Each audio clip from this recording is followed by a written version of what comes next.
నిశ్శబ్దాన్ని పాటించండి అంతా దయచేసి. నుంచున్న దయచేసి కూర్చోండి. మీరు వీడియోలు తీయకండి ప్లీజ్. దయచేసి కూర్చోండి. ఏదో ఒకటి చేయండి. మీరు కూర్చోవాలి, ఏదో ఒకటి చేయండి. చాలా ఆంధ్రప్రదేశ్ 5 కోట్ల మంది ప్రజలు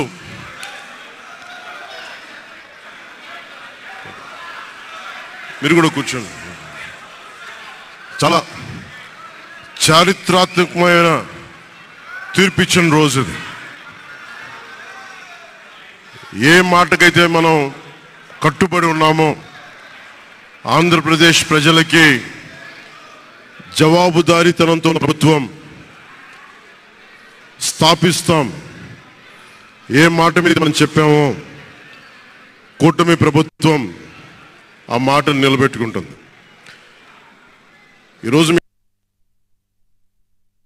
అందరికీ జనసేన పార్టీ ఆఫీస్ కేంద్ర కార్యాలయం నుంచి, ఈ వేదిక నుంచి ఒకటే చెప్తా ఉన్నాను మీ అందరికీ. వైసీపీ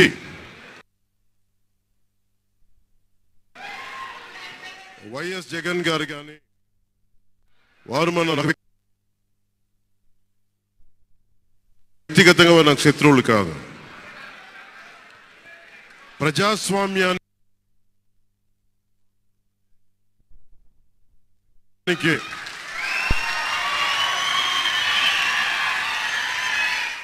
ఇది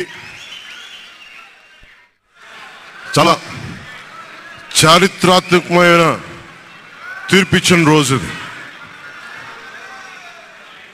ఏ మాటకైతే మనం కట్టుబడి ఉన్నామో ఆంధ్రప్రదేశ్ ప్రజలకి జవాబుదారీతనంతో ప్రభుత్వం ప్రజల కోసం పనిచేసే సమయం ఇది.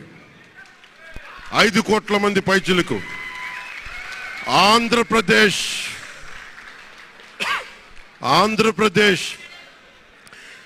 విభజన జరిగినప్పటి నుంచి ఈ రోజు దాకా మనం అడుగుతూనే ఉన్నాం. ఆ రోజులు అయిపోయినాయి, ఆ చీకటి రోజులు అయిపోయినాయి. ప్రతి ఒక్కరం బాధ్యతతోటి భవిష్యత్తు తరాల కోసం బాధ్యతని భుజాల మీద వేసుకొని చాలా బాధ్యతాయుతంగా జవాబుదారీతనంతో కూడిన రాజకీయ ప్రభుత్వం, రాజకీయ మనకి ఆలోచన విధానం ఉంటుంది.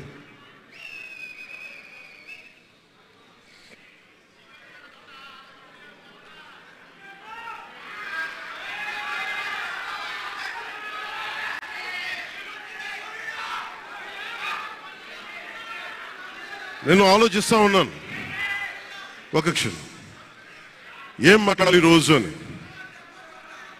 ఒక నిమిషం.